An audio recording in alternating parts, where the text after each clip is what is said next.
Bonjour et bienvenue. Comme promis, voici la review de la figurine du dernier Ronin faite par Playmate Toys. Il faut que je vous avoue qu'au début, lorsque j'ai précommandé cette figurine, j'avais précommandé aussi la variante en noir et blanc, un hommage à Mirage Studio, dû à ses histoires qui étaient faites en noir et blanc, et la version du dernier Ronin faite par NECA. Je voulais prendre les trois figurines et les comparer. Ça aurait été une vidéo quand même assez intéressante de comparer les figurines. Mais je ne les ai pas encore reçues, j'ai aucune nouvelle des deux autres. Alors, je vais devoir vous faire seulement la review de cette figurine. Alors, commençons par la boîte. La boîte, je la trouve magnifique. Un magnifique design. En fait, c'est vraiment le design comme la page couverture du roman graphique en anglais. Pourquoi je dis seulement en anglais? Parce qu'en français, la page couverture est une image différente. Alors, comme vous pouvez remarquer, il y a beaucoup de noir et rouge, comme dans le livre. Il y a beaucoup, les couleurs jouent souvent avec le rouge et le noir. Et si vous n'avez pas encore lu le livre, allez-y, vous allez triper, vous allez aimer ça. Vous n'avez pas besoin d'avoir vraiment une grosse base sur les Tortues Ninja. C'est une histoire vraiment à part des histoires qu'on connaît d'habitude. Et lorsque vous allez regarder les accessoires en lien avec la figurine, ça va vous rappeler certaines passes dans l'histoire en lien avec le katana brisé, plein d'autres choses. En tout cas, allez voir ça, allez lire ça, vous allez triper. Alors maintenant, allons voir la figurine. Qu'est-ce qu'il y en est au juste?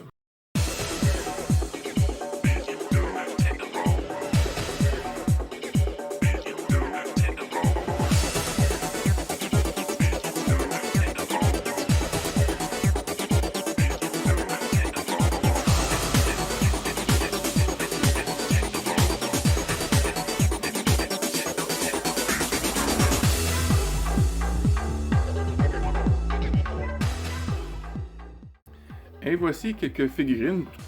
Ici, celle du film est environ la même grandeur que la version, le dernier Ronin, la version NECA. C'est environ cette grandeur-ci. Alors vous pouvez voir comme quoi il y a quand même une nette différence en lien avec la grandeur. Même chose pour les autres NECA, comme par exemple celle-ci, Raphaël. Il y a quand même une nette différence. Il n'en reste pas gros pourtant, mais c'est quand même une petite figurine. Et si on la compare avec la figurine de Mirage, bien, elle lui arrive presque à la tête, mais il lui manque encore un peu de grandeur pour pouvoir se rendre au même niveau. Par contre, là c'est intéressant, si on prend la Michelangelo ici présente, c'est presque la même grandeur. Elle est un peu plus grande. En fait, ces figurines-ci, ces petites figurines, mesurent 4 cm, tandis que celle-ci mesure 4 cm et demi. Vous voyez bien la grandeur des figurines. Et voilà. C'est comme une Playmate, comme celle-ci, mais de luxe. Car les articulations de celle-ci, on va le remarquer tantôt, sont très différentes en lien avec ça. Parce que les articulations avec cette figurine, c'est pas grand chose. Hein? Les bras peuvent se tourner ici, comme ça, lever les bras.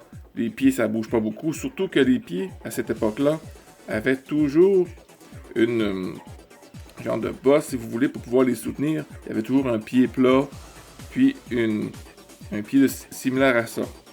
Tandis que celle-ci, elle a les deux pieds plats. Comme vous pouvez remarquer aussi, les trous sont différents. Alors, si vous avez une plaquette de ce genre, comme celle-ci, vous pouvez la mettre dessus. Comme ça. Hop, rentrer. Ici. Je voyais pas le trou. Et voilà. Vous avez la tenir comme ceci sur la plaquette et la mettre à un mouvement statique pour la décoration si vous voulez. Autre chose que je trouve intéressante, c'est en lien avec les articulations, comme j'ai mentionné. Vous avez ici une articulation aux jambes que vous pouvez plier la jambe comme celle-ci. Vous avez une articulation ici à la cheville, mais ça bouge pas beaucoup, mais quand même, pour pas tenir une figurine, ça manque pas grand-chose des fois. Hein? Pour le grand écart, ça va pas très loin, et donner un coup de pied par l'avant ne va pas très loin non plus. Mais bon. Le feeling que j'ai quand je tiens cette figurine-là, c'est comme une figurine quand j'ai reçu quand j'étais gamin. Vraiment, on sent que c'est un jouet, mais je trouve que l'émotion qu'on ressent, c'est vraiment formidable. J'adore ce jouet. Autre articulation que je peux vous mentionner, c'est comme les bras ici, ça bloque un peu dû au capuchon. Hein, ça bouge un peu, mais la tête ne peut pas tourner. Peut-être que ça s'enlève, je ne sais pas. Mais je ne veux pas risquer de le briser, alors je ne l'enlèverai pas. Mais j'ai l'impression que ça peut s'enlever. Mais dû à ça, le bras, il y a de la misère un peu à se lever plus haut. Il y a une articulation entre les deux coudes, en avant et en arrière du coude. Vous le pliez comme ça, et le bras, vous voyez, je peux le plier davantage. Donc, on va enlever l'arme, ça m'empêche de bouger. Vous voyez, comme ceci. Voilà. Vous voyez. Les bras peuvent tourner aussi.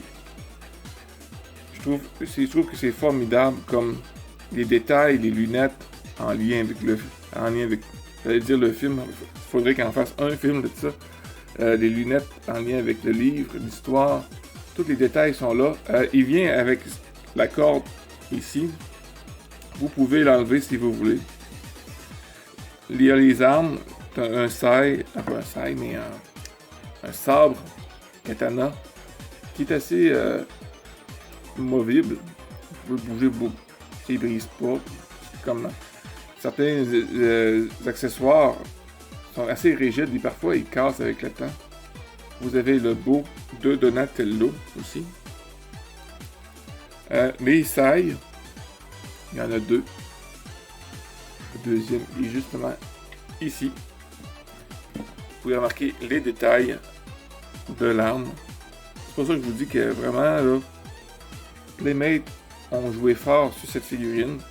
Vous avez aussi un nunchaku, mais en fait vous en avez deux parce que j'ai pas enlevé tous les armes, les accessoires de la boîte parce qu'ils sont minuscules. Vous pouvez voir ici, s'il n'y a pas trop de reflets de lumière, les fameux petits shuriken, les étoiles ninja. Ça me fait penser vraiment quand on était plus jeune, avec les figurines Playmate comme celle-ci, on recevait beaucoup de petites étoiles ninja brunes.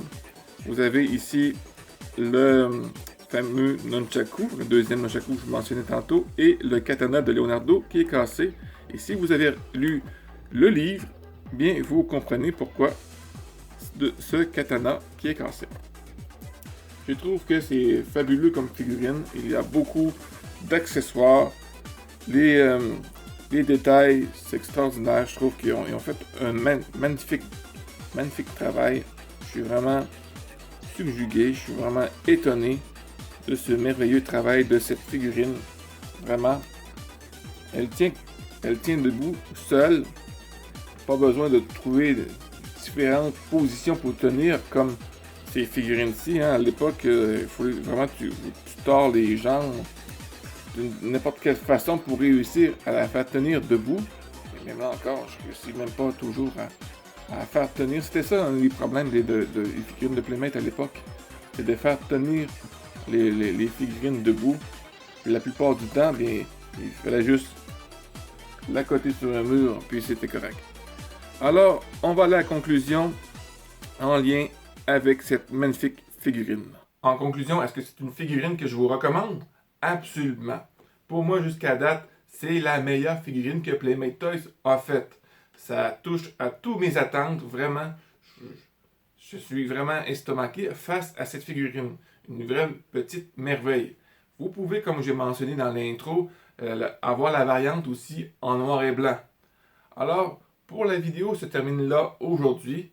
N'oubliez pas de mettre des pouces, de partager et de t'abonner. si tu veux rien manquer sur cette chaîne. Sur ce, mon ami, je te souhaite une excellente journée. Sois prudent parce que tu es important et on se revoit très bientôt. Bye bye.